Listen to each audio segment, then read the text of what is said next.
어제 그 베드로의 성전 앞 미문 성전 제일 바깥들이 이방인의 뜰이라고 말씀드렸죠. 이방인들이 들어갈 수 있는 그 유일한 그 장소가 성전 경내에 제일 바깥뜰이었습니다. 그 바깥뜰은 이방인의 뜰이라고 되어 있고, 그 이방인의 뜰의 이제 동편 벽에 솔로몬의 그 행각, 솔로몬의 행각이라고 그래가지고 말씀드린 대로 기둥이 쭉 있는데 지붕은 있고 그 담이 없어서 입출입이 아주 편했던 그런 곳이 있었는데, 바로 그 이방인의 뜰에서 이스라엘 백성들이 들어가는 그 여인의 뜰, 그리고 그 안쪽에 있는 이스라엘의 뜰에 들어가려면 관문이 있었는데, 그 관문이 그 미문, 아름다운 문이라는, 아름다운 밑자에다가 문자를 써서 그 아름다운 문이라는 곳에 40여 세 된 나면서부터 걷지 못했던 장애인이 있었는데, 베드로와 요한이 오후 3시 기도 시간에 기도하러 들어가다가 구걸하는 그 거리를 보고 나사렛 예수 이름으로 일어나 걸어라 해가지고 육체적인 치료, 사회적인 치료, 영적인 치료, 다시 말해서 전인적인 치료를 경험했을 때 사람들이 깜짝 놀라서 구름같이 운집했던 기도 시간에 그 미문을 통과해서 들어갔던 수많은 사람들이 깜짝 놀라서 심히 놀라더라. 또 그 고침받은 사람이 베드로와 요한을 붙잡고 이게 어떻게 된 겁니까 해가지고 그 솔로몬의 행각이라고 불리는, 예수님께서도 요한복음 10장 23절에 수전절 때 그 솔로몬의 행각에서 또 거니면서 말씀을 증거하셨었는데요. 거기에 모여가지고 베드로가 두 번째 설교를 하게 됐는데, 그 첫 부분을 지난 어제 우리가 살펴봤습니다. 베드로의 어제 설교는 이겁니다. 이 사람을 일으킨 것은 우리의 능력이 아니다. 눈에 보이는 것에 주목하지 말고, 영화 보면 영화 배우들 나오는데 결국 그 영화를 만든 사람은 그 영화에 한 번도 출연하지 않은 총감독인, 마치 그 기생충이라는 그 영화에 송강호 씨라든지 여러 주연과 엑스트라 배우들이 열연을 펼쳐서 수많은 관객들을 공감을 시켜주고 또 감동을 느끼게 만들었습니다만, 사실은 그것을 전체를 총괄하고 모든 것이 기승전결로 흘러가게 만든 것은 그 영화에 한 번도 나타나지 않았던 봉준호 감독인 것처럼, 보이는 이 현상에 대해서 주목하지 말고 이것이 있게 만드셨던 총감독이신 하나님을 바라보십시오 하는 그런 말씀과 함께, 우리 하나님은 당신들이 예수님을 죽였으나 하나님은 그를 살리셔서, 역전의 하나님은 예수님을 당신들이 죽였지만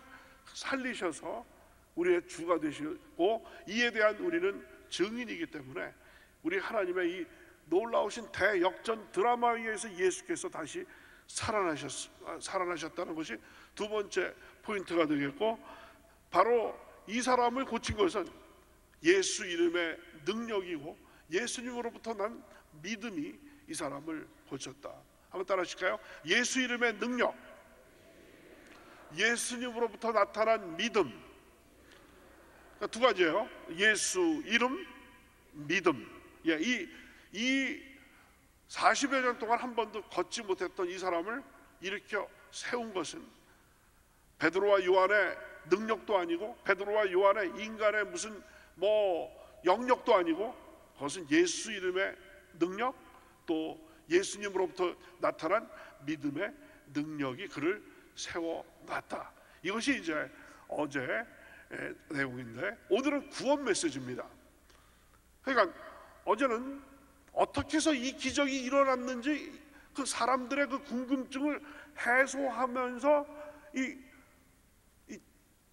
기독교의 이 말씀, 우리 초대교회 사도들의 그 메시지는 사람들의 궁금증을 그냥 풀어주는 것으로 끝난 게 아니라 그 궁금증을 풀어주면서 거기에서 펀치를 아주 그냥 강력한 펀치라인을 있게 되는데, 그게 바로 뭐냐?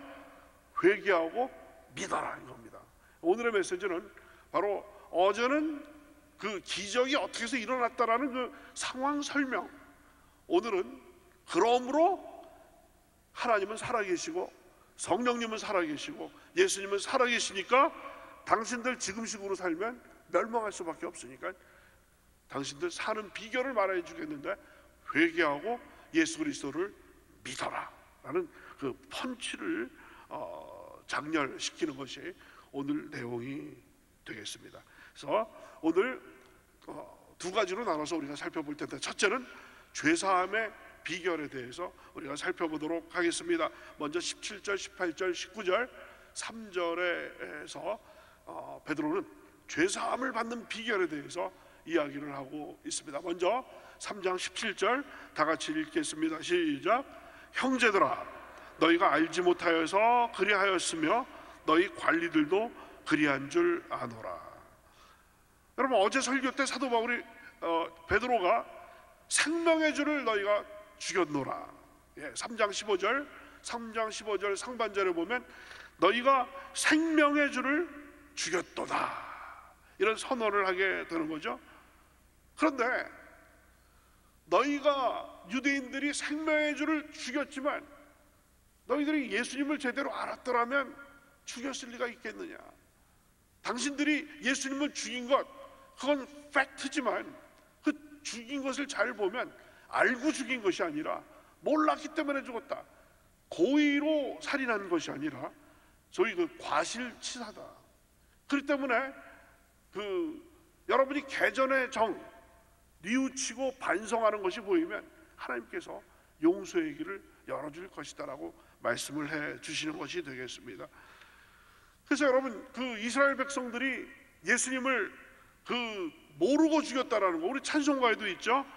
십자가를 지심은 무슨 죄가 있나, 저 무지한 사람들 메시아 죽였네.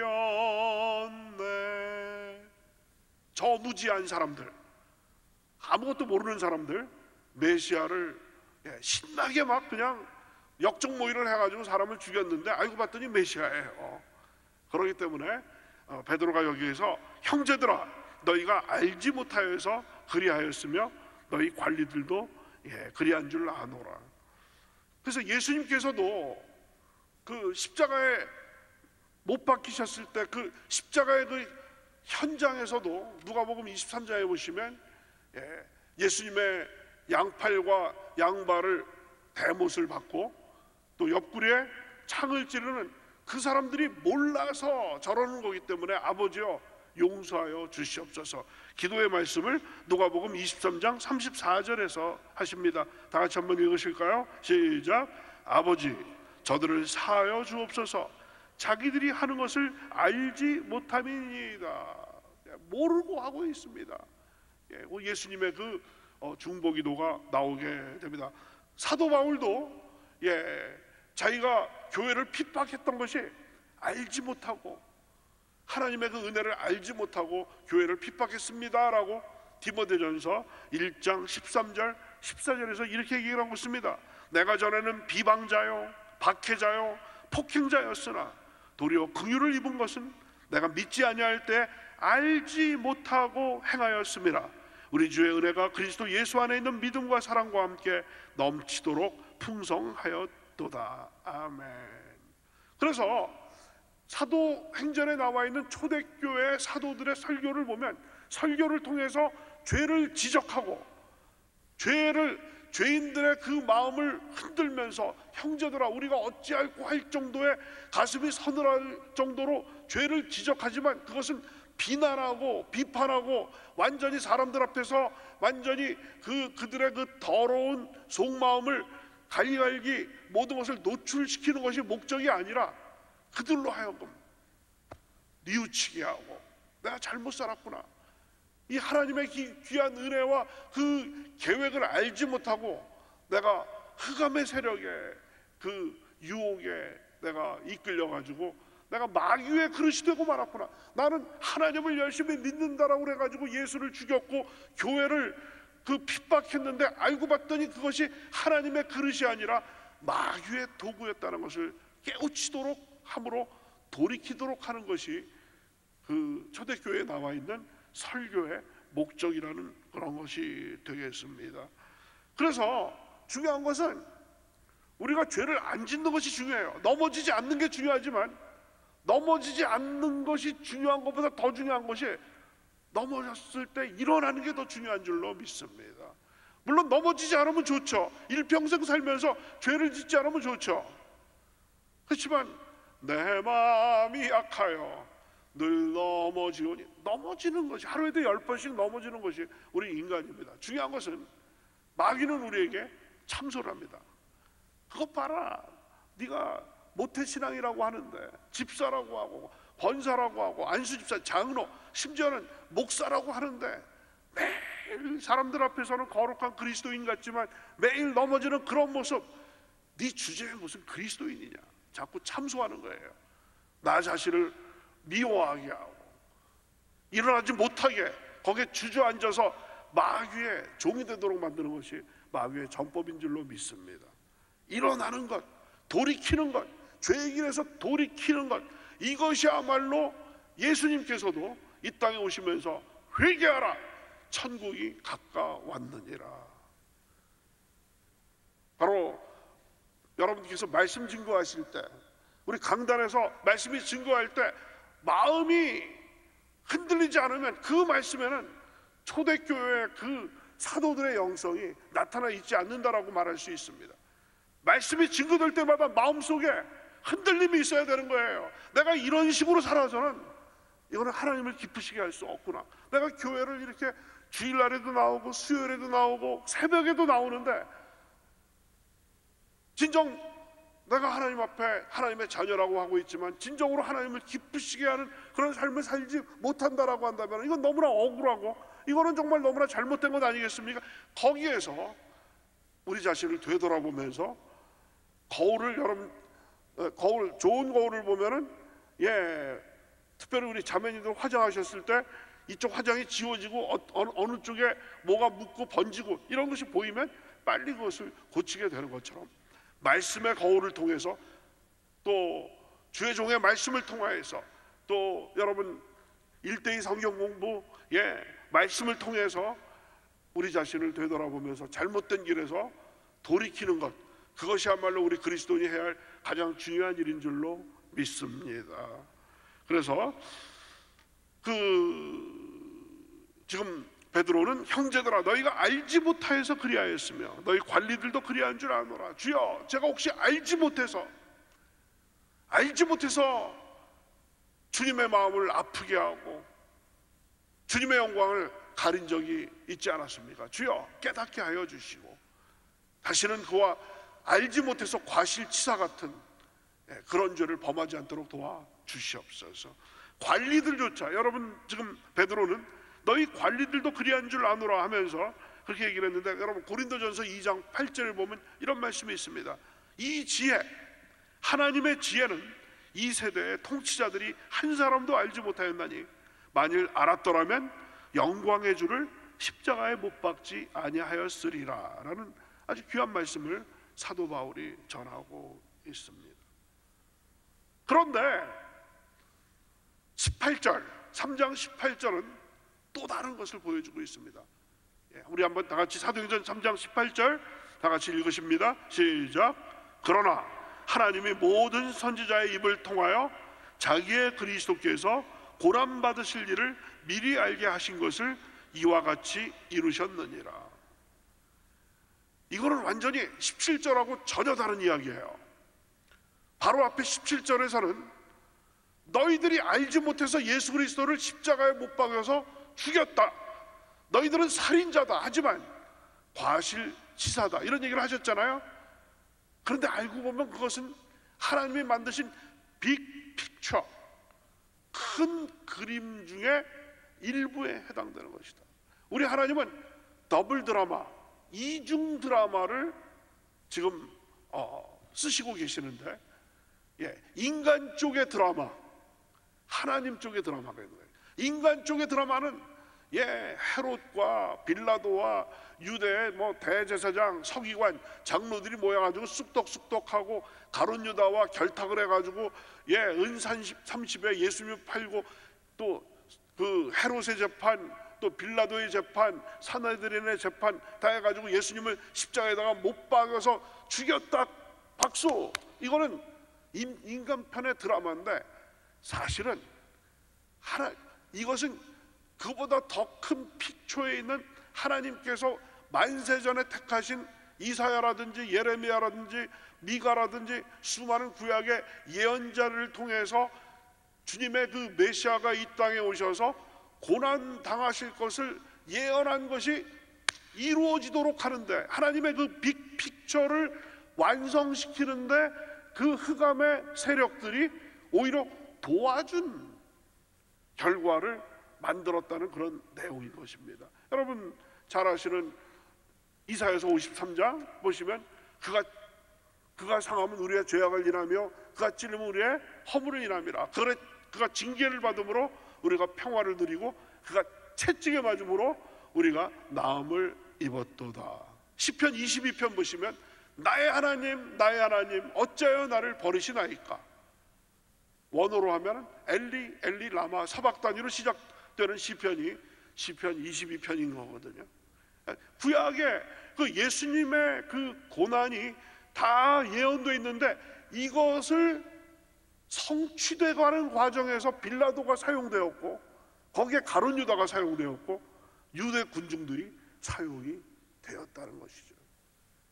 하나님의 큰 그림, 보이지 않는, 어제 제가 그 봉준호 감독의 그 기생충 말씀을 드렸습니다만은, 우리 관객들은 그 봉준호 감독은 극장에서 못 보고 그가 만든 영화에 나오는 여러 등장인물과 배경, 이런 것들을 보게 되는 것인데, 사실 그것을 전체 기획하고 만든 것은 총감독인 봉준호 감독이 아니겠습니까?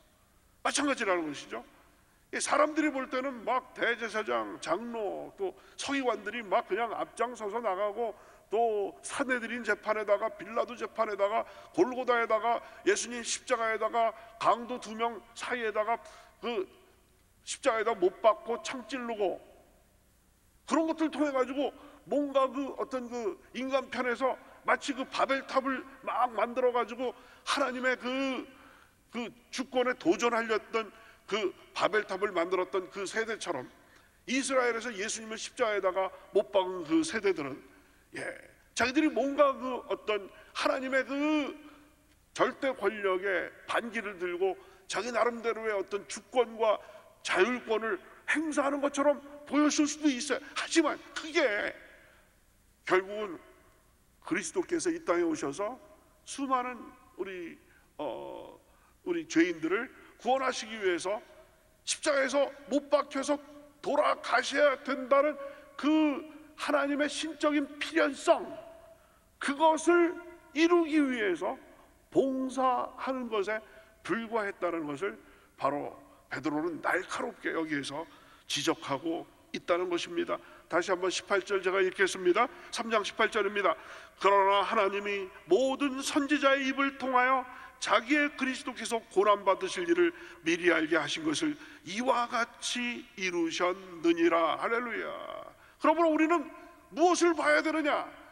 우리 눈앞에 보여지는 우리 인간들이 만들어내는 이 저층 드라마에 우리 눈을 고정시켜야 될 것인가, 아니면 보이지 않는 저 높은 곳에서 빅픽처를 만들어 가시는 하나님의 드라마를 보아야 할 것인가? 주여 제 눈을 열어주셔서 정말로 봐야 할 것을 제대로 볼 수 있는 정말 하나님의 눈을 허락하여 주시옵소서. 눈에 보이는 환경에서 좌절하고 절망하고 분노하고, 또 하나님께서 주신 그 달란트와 그 정력과 시간을 낭비하지 않도록 인도하여 주시고, 시대를 바르게 보는 그 눈을 허락하여 주시고, 여러 가지 우리 주변에서 생기는 우리 개인적인 또 사회적인 국가적인 그런 일들을 통해서 거기에서 보이지 않는 하나님의 그 안 보이시는 그 보이지 않는 그 손이 어떻게 우리를 인도하시는지를 볼 수 있도록 인도하여 주시옵소서. 이것이 우리들의 기도가 되어야 될 줄로 믿습니다. 19절, 3장 19절입니다. 오늘의 가장 중요한 포인트가 되겠습니다. 다 같이 읽으십니다. 시작. 그러므로 너희가 회개하고 돌이켜 너희 죄 없이함을 받으라. 이같이 하면 새롭게 되는 날이 주 앞으로부터 이를 것이요. 이게 한 송이 국화꽃을 피우기 위해서 봄부터 소쩍새는 그렇게 울었나 보다. 이 얘기를 하려고, 바로 이 19절을 하려고 사도 바울이 어제 이 사람을 고쳐주신 것이 하나님의 이러한 그 예수 그리스도의 이름의 능력, 또 그 믿음의 능력으로 이 사람을 고쳤다라고 말씀드렸고, 그 모임 무리들에게 바로 이 얘기를 한 겁니다. 그 두 부분으로 나눌 수 있어요. 첫 부분은 그러므로 너희가 회개하고 돌이켜 죄 없이 함을 받으라. 죄 사함을 받는 비결, 다 같이 한번 따라 하실까요? 죄 사함을 받는 비결, 죄 사함을 받는 비결은 회개하고 돌이키라는 거예요. 무지한 길에서 이제는 깨달았으니 이제는 돌이키라는 거예요. 완전히 유턴하라는 겁니다.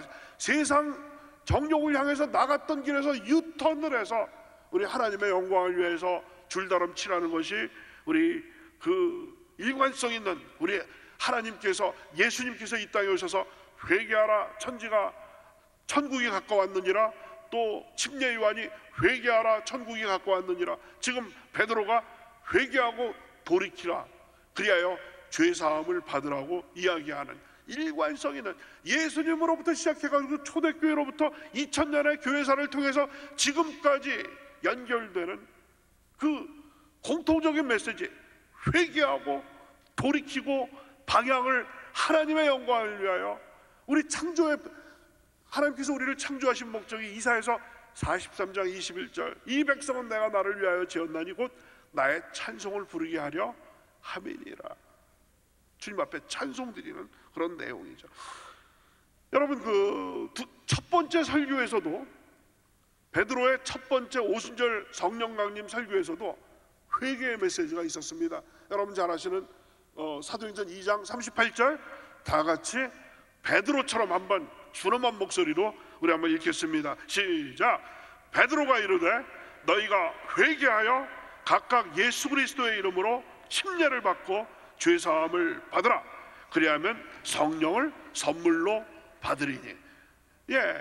여러분, 첫 번째 설교의 주제가 달랐고 두 번째 설교의 주제가 달랐지만 공통적인 것은 회개, 구원의 메시지가 빠지지 않았다는 것입니다. 오늘날 미국 교회 설교 중에서, 우리 대한민국의 교회 설교의 그 강단에서 인간의 처세술은 많이 나와 있고, 어떻게 보면 개그맨처럼 웃기는 거는 많이 나와 있지만, 정작 초대교회 설교에서 빠지지 않았던 이 회개의 메시지, 구원의 메시지가 과연 얼마나 자리하고 있는지, 우리들의 대표 기도에서 주여 함께하여 주시고 복 주시고 고쳐주시옵소서 하고 있지만, 주여 우리의 죄를 용서하여 주시오, 우리 민족의 죄를 용서하여 주시고 우리 교회의 죄를 용서하여 주시고 우리들의 죄를 용서해, 애통하는 마음으로 기도하는 것은 과연 몇 퍼센트나 있는지를 되돌아보는 것이 필요한 줄로 믿습니다.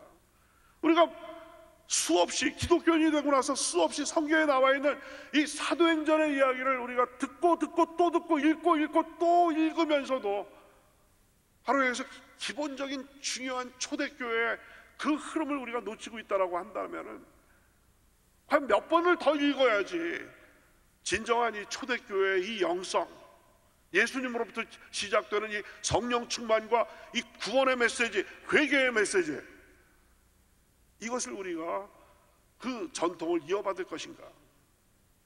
바로 이 새벽 시간에 한번 우리가 되돌아보기를 원합니다. 이 새벽에 너무 이게 또 심각한 걸 하면 안 되는데, 이게 좀 또 그렇습니다. 그래서